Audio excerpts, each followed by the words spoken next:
ever travel down to Kent, one of my bucket list visits must be to the city of Canterbury. There are thousands of years of history all along its streets, and at its heart sits one of the most magnificent cathedrals in the world. But it was also the site of the first railway in the south. William James was making a name for himself in the railway world. He had a well-to-do upbringing. His father held a well-paid job as a lawyer, and his mother's family was well connected to others in wealthy circles. Because of his family status, William was afforded the privilege of a good schooling, and this in turn led him to follow his father into the world of law. William worked with his father at their law firm, and for a time they cut a very comfortable life for themselves. In 1797, William started a new career as a land agent, supervising estates, and soon realised that some of these estates' riches lay deep under their feet. In his schooling, one of his specialities was geology, and he knew what to look for when hunting for coal. He had reasonable luck and opened up several coal mines, and through its large production started to advocate for railways. It must have been an exciting time for William. News would have broken about Richard Trevithick's experiments, and William could see the potential this technology could really have, and started to propose new railways up and down the country. One of the railways he would promote would be the Canterbury and Whistable Railway. Canterbury was a well-established and important city long before the steam boiler was even a thing. Canterbury sits on a branch of the River Stour, a river that feeds directly into the Atlantic. The production of both beer and agriculture was of huge importance, and the river was the only way of getting these goods to the continent. This export has been going on for hundreds of years and was so important that even Henry VIII himself had plans to improve the navigation to increase capacity for exports. William visited the council in 1823 and surveyed the area. Like with most plans, he drew up a feasibility study, and it was favourable for a railway to the town of Whistable, about 6 miles away. Whistable was a fishing town, however it was most famous for oysters. We see oysters today as a delicacy, but for centuries they were considered commoners' food, and Whistable oysters could be sent up the Thames to London, where they would be sold in the slums for 4 a penny. Unlike fish, which would have to be salted or smoked to preserve the flesh, oysters could survive out of water for a few days, so they were easier and required less processing to send to the inner city. The plan was for a new harbour to be built in the town, not just for shellfish, but for the Canterbury exports and imports, with the railway taking much of the strain. In 1825, a bill was passed and the Canterbury and Whistable Railway was born. It was, from the onset, a public railway, as William knew the importance of moving people as well as freight. But the council had doubts over William's budget, and concerns caused them to call upon George Stephenson. George would soon replace William as chief engineer, and he visited the site only once. He had another project to attend to, namely the Stockton and Darlington Railway, and simply couldn't be travelling up and down the country every 2 minutes. He gave the project to his assistant, Joseph Locke, with George on hand to answer the occasional letter regarding any problems. The work started at Whistable with the dredging of the new harbour, and a new network of sidings were installed ready for the extra work, and work started on a tunnel near Tyler Hill. The tunnel would be 1,012 yards long and was unusual, as it would be one of the very few tunnels that could be locked up at night. Huge doors at either end would be opened in the morning and closed at night in a bid to deter trespassers. On the 3rd of May 1830, all was ready for the big opening. It was a lovely sunny spring day, and both the city of Canterbury and the majority of its residents were in a celebratory mood. The rest regarded the snorting engine that stood at the end of the line the work of the devil. The engine, which was being both admired and feared, was a simple 040 arrangement, and it carried the name Invitica, named after the Kent County motto, and was created a year before by Robert Stephenson in his works in Newcastle. Robert applied his signature multi-tube boiler to his design, giving the boiler more surface area with large outside cylinders set on an incline. The front wheels would power the back wheels and are connected by coupling rods. It was made for mixed traffic, for passengers and freight, and was one of the first engines to be designed in this manner. Sat at the controls on the opening day stood Edward Fletcher. Edward was proud to be the driver for the first steam engine in the south, and he would be the engine's caretaker for its first few months of operation. He then moved on to bigger things, namely superintendent of the North Eastern Railway.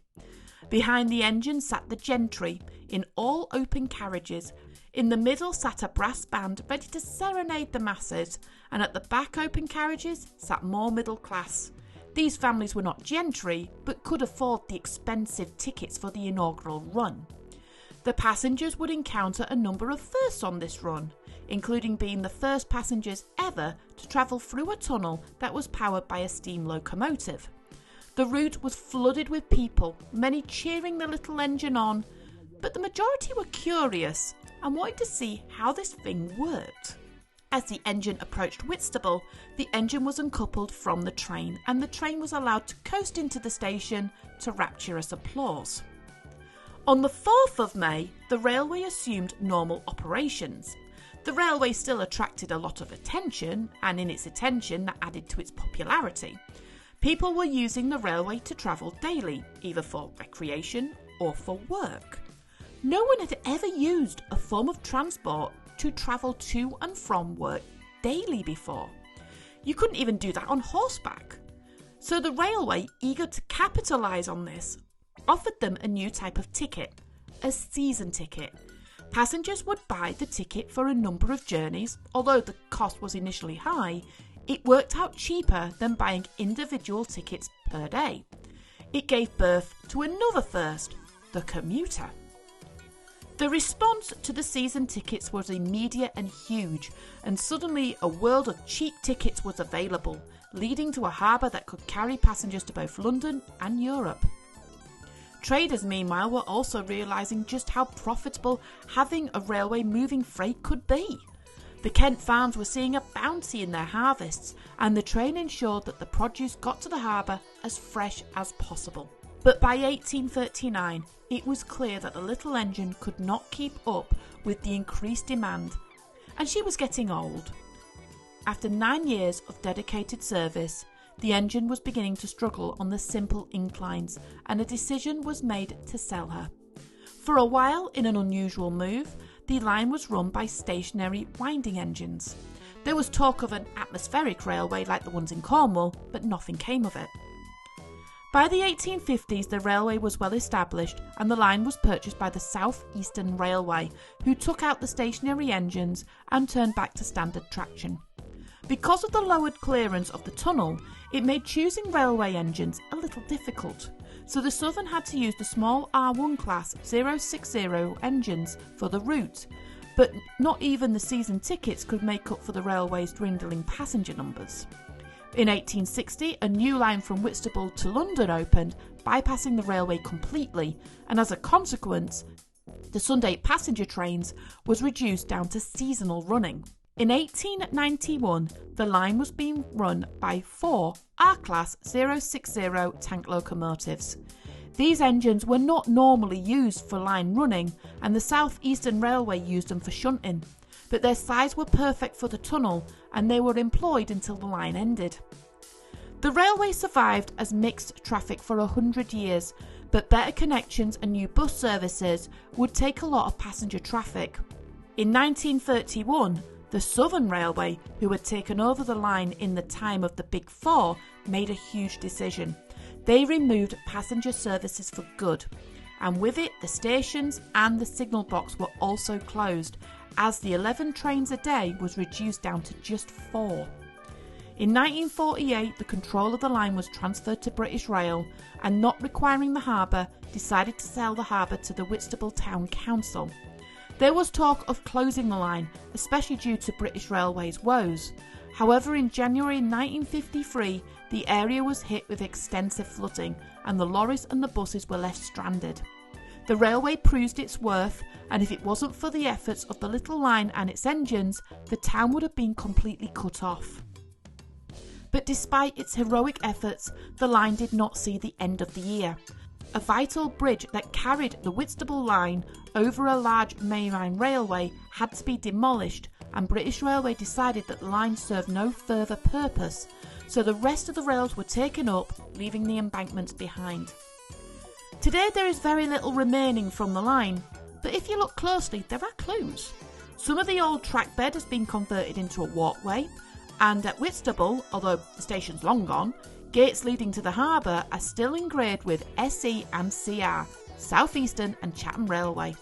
Embankments along Private Line can be seen along the roadsides, and the tunnel, although you can see both entrances, is inaccessible and bricked up.